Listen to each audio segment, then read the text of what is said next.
श्री शिवाय नमस्तुभ्यम। जय भोलेनाथ। भगवान शिव और माता पार्वती की कृपा सदा सर्वदा आप पर बनी रहे। इससे पहले के अध्याय में हमने जाना भगवान शिव के अवधूत अवतार के बारे में, साथ ही हमने जाना भगवान शिव के भिक्षुवर्य अवतार की कथा के बारे में। अब सुने उससे आगे की कथा। नंदीश्वर कहते हैं, हे सनत कुमार जी, व्याघ्रपाद के पुत्र उपमन्यु पूर्व जन्म में प्राप्त सिद्धि के कारण मुनि कुमार के रूप में जन्मे थे। बचपन से ही वे अपनी माता के साथ अपने मामा के घर में रहा करते थे। वे बहुत गरीब थे। एक दिन उन्हें पीने के लिए बहुत ही कम दूध मिला तो बालक उपमन्यु और दूध पीने की हट करने लगा। जब माँ के समझाने पर भी बालक ना माना तो उसकी माता ने खेतों से बीन कर लाए गए दानों को पीसकर उससे कृत्रिम दूध तैयार किया और उसे अपने पुत्र को दे दिया। बालक ने जब उसे पिया तो वह जान गया था कि यह दूध नहीं बल्कि कुछ और है। अपने पुत्र को इस प्रकार रोता बिलखता देखकर उसकी माता ने उसे गोद में बिठाया और उसके आंसुओं को पोंछते हुए बोली, बेटा, हम वनों में रहने वाले लोगों के पास भला दूध कहाँ से आएगा? भगवान शिव की कृपा से ही तुम्हें दूध मिल सकता है।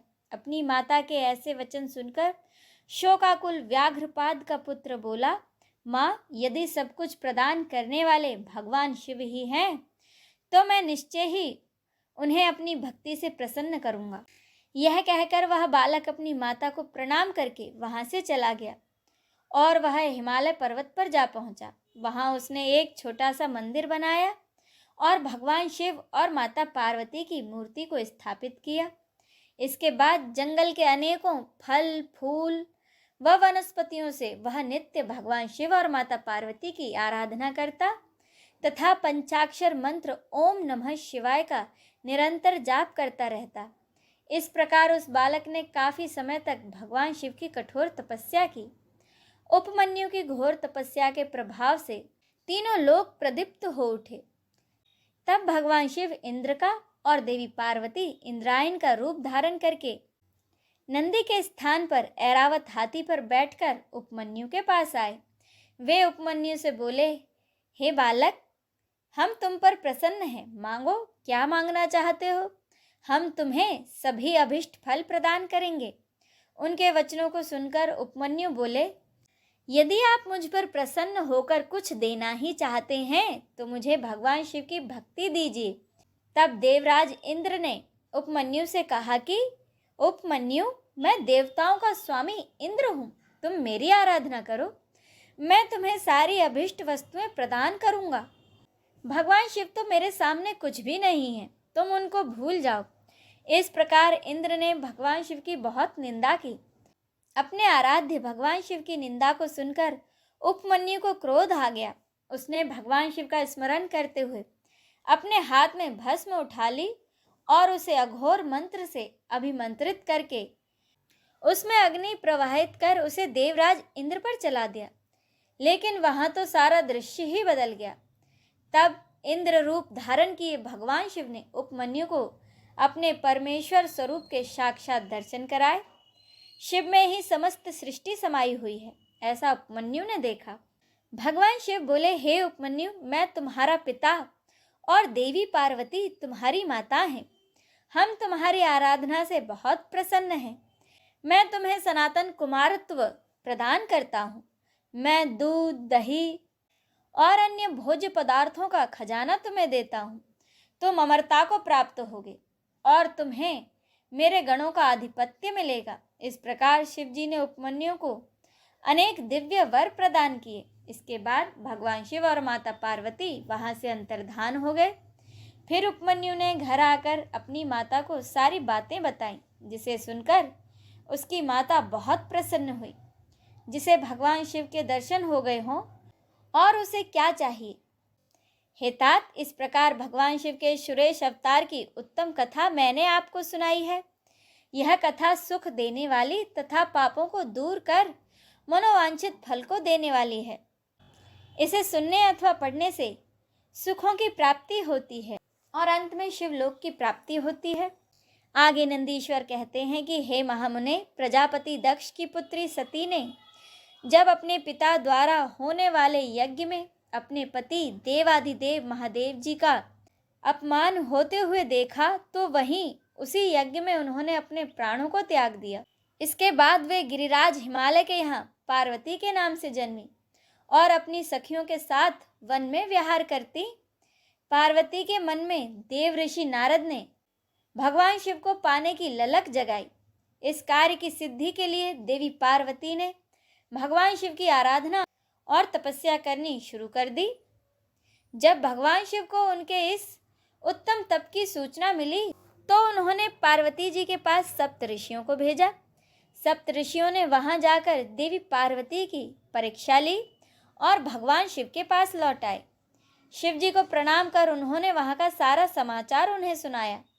इसके बाद स्वयं भगवान शिव ने माता पार्वती की परीक्षा लेने की सोची और उन्होंने एक वृद्ध ब्रह्मचारी का वेश बनाया और पार्वती जी के आश्रम की ओर चल दिए।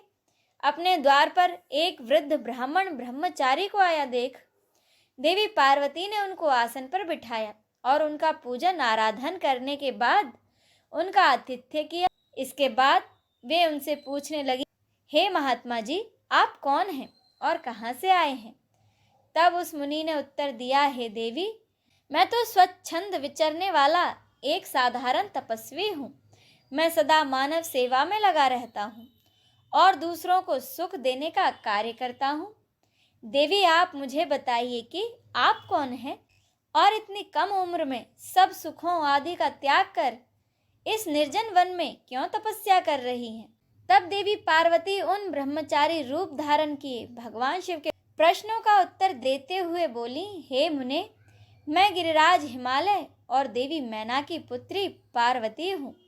मैंने भगवान शिव को अपना सर्वस्व समर्पित कर दिया है और उन्हीं को अपने पति के रूप में पाने की इच्छा मन में लेकर मैं शिव जी की तपस्या कर रही हूँ ताकि वे मुझ पर अपनी कृपा दृष्टि करें और मुझे कृतार्थ करें। देवी पार्वती के वचनों को सुनकर वे मुनि बोले, हे देवी, तुमने सारे देवताओं को, जो कि अत्यंत सुंदर, सजीले और ऐश्वर्य संपन्न हैं, छोड़कर उस बैरागी, विकृत आत्मा और जटाधारी भगवान शिव को अपने वर के रूप में चुना है।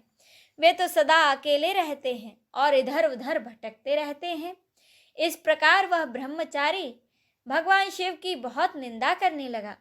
उस ब्रह्मचारी के मुंह से अपने आराध्य भगवान शिव की निंदा सुनकर माता पार्वती को क्रोध आया और वे बोली, हे मुने, मैंने तो आपको एक योगी तपस्वी जानकर आपकी पूजा आराधना की थी, परंतु आप तो मूर्ख और धूर्त हैं, जो परमेश्वर शिव के विषय में ऐसे विचार रखते हैं।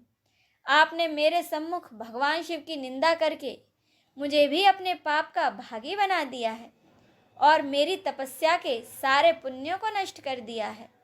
इसके बाद देवी पार्वती अपनी सखी से बोली कि यह ब्राह्मण है, इसीलिए हम इनको इनकी करनी का फल अर्थात दंड नहीं दे सकते। इससे पूर्व कि यह फिर हमसे त्रिलोकीनाथ कल्याणकारी भक्तवत्सल देवादिदेव महादेव की निंदा करे, हमें इस स्थान को छोड़कर चले जाना चाहिए। इतना कहकर देवी पार्वती अपनी सखियों के साथ उस स्थान से जाने लगी। तब परमेश्वर शिव ने उन्हें अपने साक्षात शिव स्वरूप के दर्शन दिए, जिस स्वरूप की आराधना देवी पार्वती करती थी। उन्हें देखकर देवी पार्वती अति प्रसन्न हुई और उनकी स्तुति करने लगी। तब भगवान शिव मुस्कुराते हुए बोले, हे देवी, मैं आपकी तपस्या से अति प्रसन्न हूँ और मैं तो आपकी परीक्षा लेने के लिए ही ब्रह्मचारी का रूप धारण करके आया था। मेरे प्रति आपकी श्रद्धा और भक्ति ने मुझे यहाँ आने पर मजबूर कर दिया है। मांगो, क्या मांगना चाहती हो? मैं आपकी प्रसन्नता के लिए सब अभिष्ट आपको प्रदान करूँगा। भगवान शिव के ये उत्तम वचन सुनकर देवी पार्वती शर्माते हुए बोली, हे भक्त वत्सल भगवान, आप तो तीनों लोकों के ज्ञाता हैं। भला आपसे कोई भी बात किस प्रकार छिपी रह सकती है? फिर भी यदि आप मेरे मन की इच्छा जानना चाहते हैं तो मुझे अपनी पत्नी होने का वरदान दीजिए। तब भगवान शिव ने देवी पार्वती को उनका इच्छित वर दिया और उनका पानी ग्रहण किया। इस प्रकार हे महामुने, मैंने आपसे भगवान शिव के ब्रह्मचारी अवतार का वर्णन किया है। यह कथा सुख देने वाली और दुखों को दूर करने वाली मानी जाती है। बोलिए भगवान शिव शंकर की जय। हर हर महादेव।